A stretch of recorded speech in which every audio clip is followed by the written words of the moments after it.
avec la technique, tu vas voir combien de puissance que ce moteur-là peut développer. Par contre, j'ai eu la chance cette semaine de l'essayer en sentier.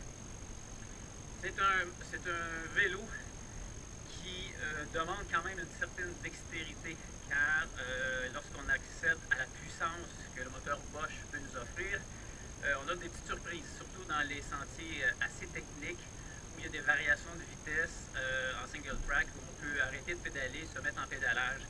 C'est assez particulier parce que le moteur Bosch fournit de la puissance lorsque vous pédalez. Lorsque vous cessez de pédaler, le véhicule arrête, le moteur cesse de fonctionner.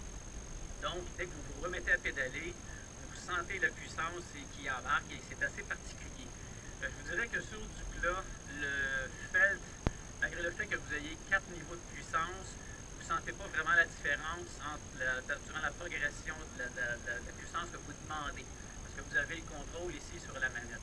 Par contre, en boisé, en milieu accentué, vous avez des montagnes à franchir, des pentes, où normalement vous seriez sur le plus petit plateau, ben là, c'est assez particulier, parce que si vous demandez de la puissance à votre moteur, ben il faut vous la donner, et c'est là où je vous disais tantôt que ça demande un peu de dextérité, car les roches viennent vite, les crevasses, les racines viennent très vite. Donc, on demande un petit peu de contrôle en partant.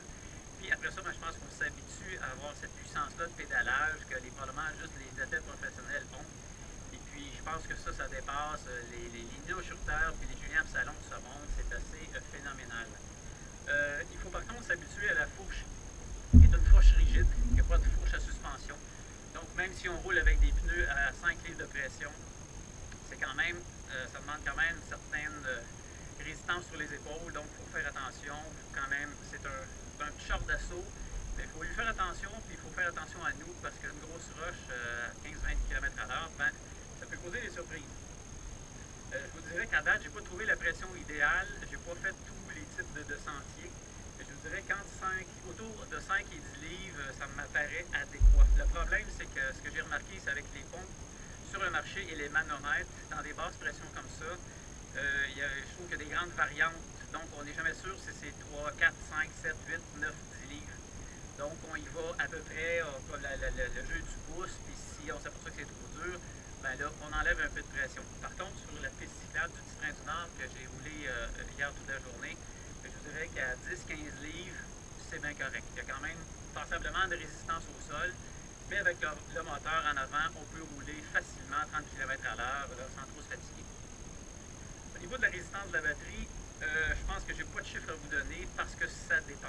Ça dépend du poids que vous faites, ça dépend de la vitesse à laquelle vous allez, ça dépend du sol sur lequel vous roulez et ça dépend aussi de la puissance que vous allez lui demander. Hier, j'ai roulé en mode éco, qui est la puissance minimale que le moteur peut vous fournir, et je vous dirais que j'ai fait à peu près 1h30 sur du plat. Et sur la graduation de la batterie, j'ai pris une petite coche, donc il en reste 4.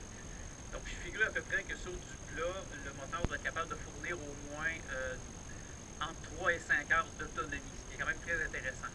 Au niveau de la montagne, c'est pas la même chose parce que la puissance qu'on demande est supérieure.